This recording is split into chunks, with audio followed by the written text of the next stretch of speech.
15 de março. Não sei se já perguntaram para você de que lado você está. Subentende-se que você tem um lado, não é?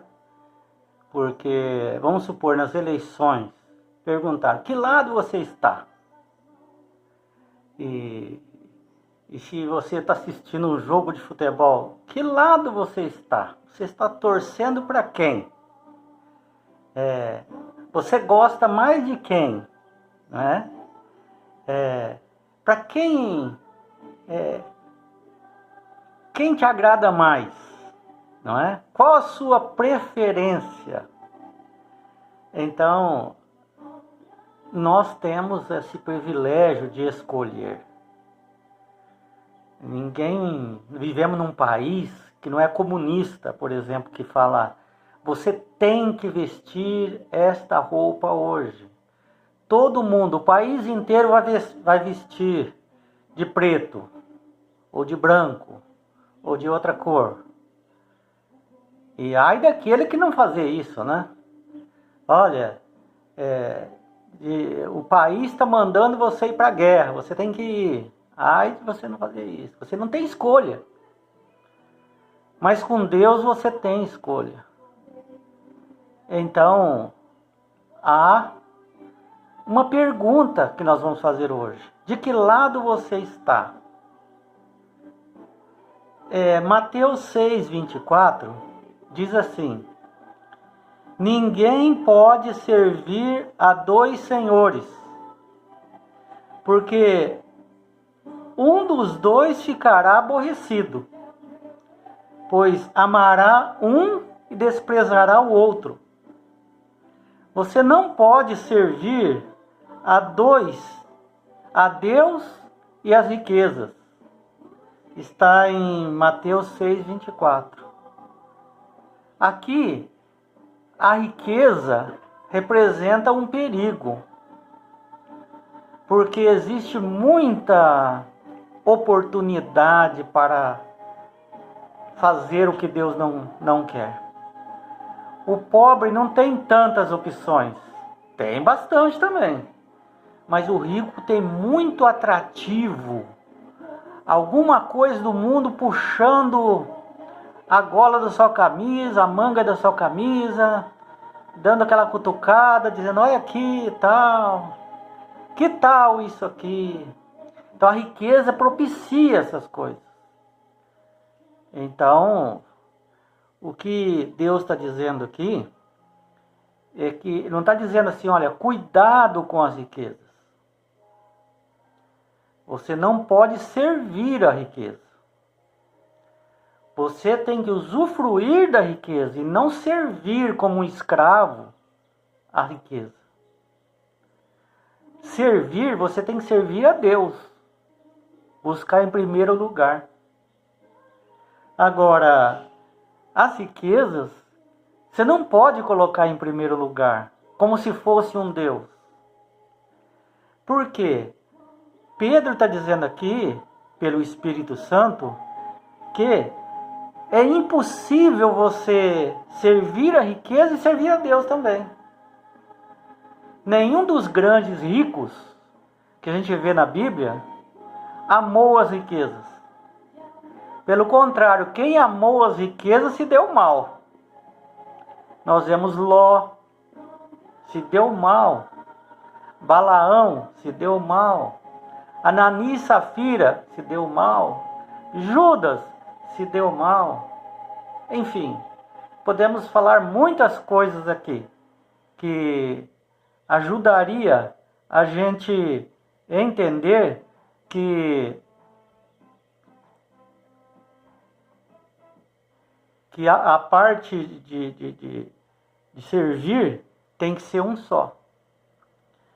Por isso que Jesus fala, dá-me, filho meu, todo o seu coração.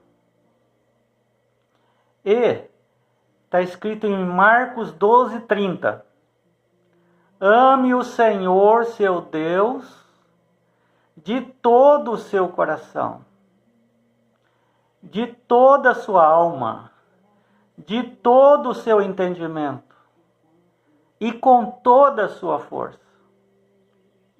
Marcos 12:30. Aqui ele não dá espaço para outros deuses, para outros ídolos, a se parear com Deus. Ninguém é como Deus. Deus não quer um pedaço do nosso coração. Ele não quer um pedaço da nossa alma. Ele não quer um pedaço do nosso entendimento. Ele não quer um pouco da nossa força. Ele quer toda. Por que ele quer toda? Porque ele precisa se apropriar de tudo para mudar. Ele não vai conseguir mudar o nosso caráter se nós entregarmos só um pouco. Se nós abrirmos a porta do coração só um pouquinho, nós somos considerados mornos. E Jesus diz: eu estou a ponto de vomitar da minha boca. Por isso, a pergunta: de que lado você está? Que Deus você está servindo? Não venha me dizer que são os dois.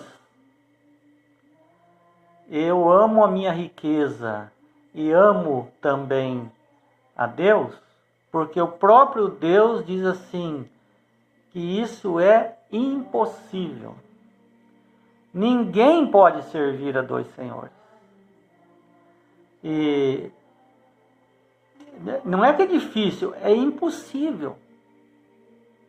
Porque Deus exige tudo. Então, 1 João 2,15 a 17, diz assim: não ameis o mundo, nem as coisas que há no mundo.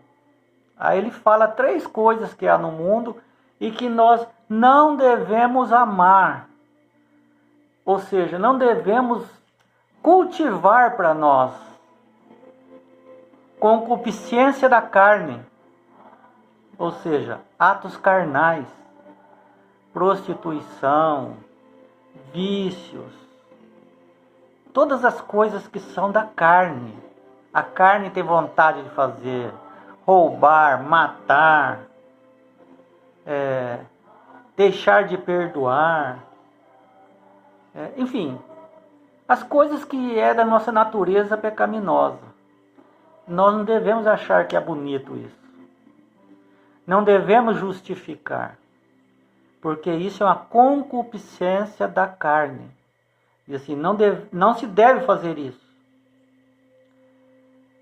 Segundo, concupiscência dos olhos, ou seja, as posses. Tudo que eu olho, eu quero, eu cobiço, eu invejo, eu quero para mim, eu coloco aquilo como prioridade na minha vida. Eu amo aquilo. Isso chama concupiscência dos olhos. E o terceiro que ele diz que são as coisas do mundo é a soberba da vida. Ou seja, o orgulho, a prepotência. É dizer, isso é meu. Isso é meu. Eu que consegui. Então, a concupiscência da carne, concupiscência dos olhos e soberba da vida não vem de Deus. Está dizendo aqui em 1 João 2,15 e 17. Não vem do Pai. Mas o que faz a vontade do Pai permanece para sempre. Porque a concupiscência do mundo, que são essas 3 coisas, passa. Mas a fazer a vontade de Deus fica. Agora, fazer a vontade de Deus não é escolher aquilo que você quer, que você acha, que você concorda, que é mais fácil, que bate com o seu pensamento. Não é isso que é a vontade de Deus. Eu vejo gente falar que não precisa guardar os mandamentos de Deus só por causa do sábado.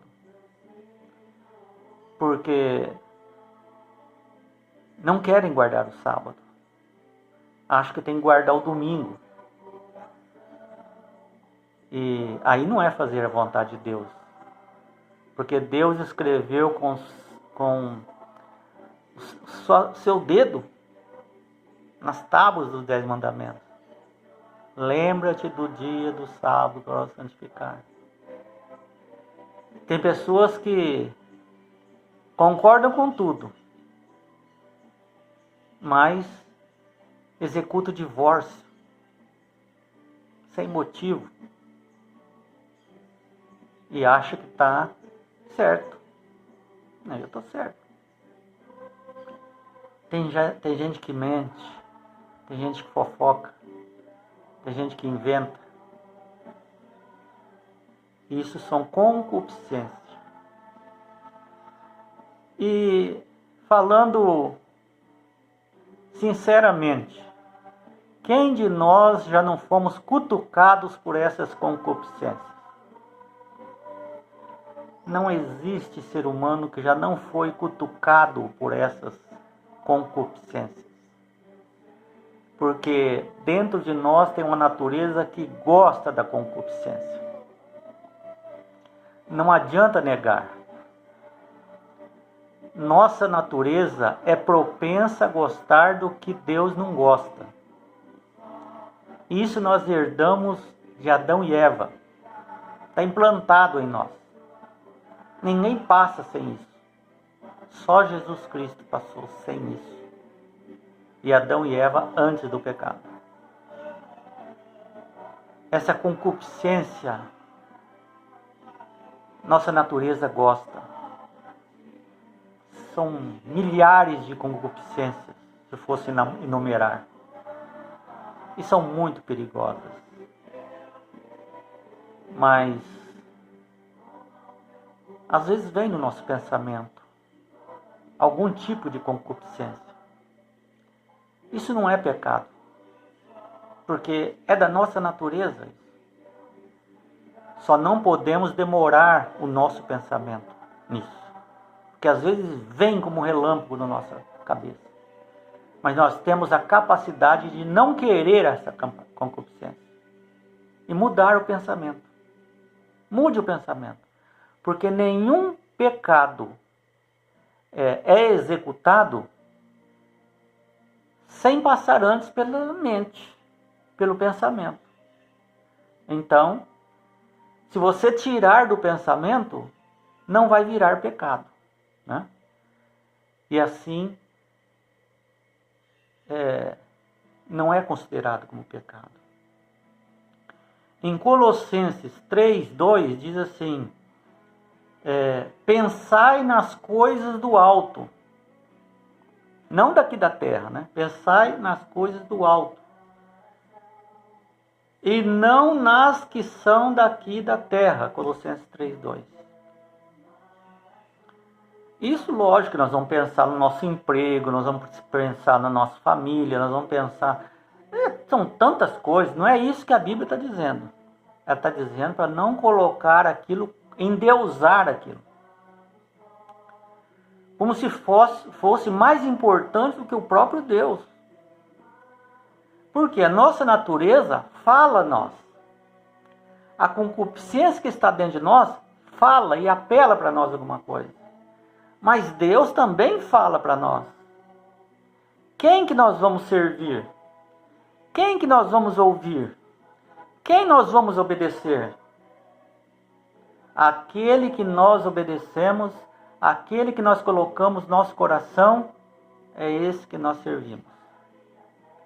E se nós servimos um, somos escravos do outro. Se nós aquele a quem servimos, somos servos, melhor dizendo. Nós somos servos de Deus ou servo do dragão? Nós que escolhemos. Então, segundo Pedro 3:10-14, diz assim, que o dia do Senhor vem como um ladrão. Inesperadamente, abruptamente, como foi nos dias de Noé. E que a glória de Jesus vai destruir todas as coisas, todas as concupiscências, tanto da carne, como dos olhos, como da soberba da vida. Tudo será destruído. Quem tiver esse Deus dentro de si, considerar como prioridade, primeiro lugar, mais importante que Deus, está obedecendo, ouvindo e atendendo esses desejos da carne, serão destruídos pelo fogo. Tudo será queimado. Mas aquele que estiver atendendo, obedecendo, ouvindo a vontade de Deus, que é contra a nossa carne, que é contra a nossa natureza, feita pelo Espírito Santo, esse permanecerá para sempre. E na vinda de Jesus seremos transformados, ou seja, aquela natureza que é corruptível será incorruptível. E nós ficaremos livres dessa natureza ruim. E viveremos para Deus eternamente, sem necessidade e vontade de pecar. Essa é a nossa esperança.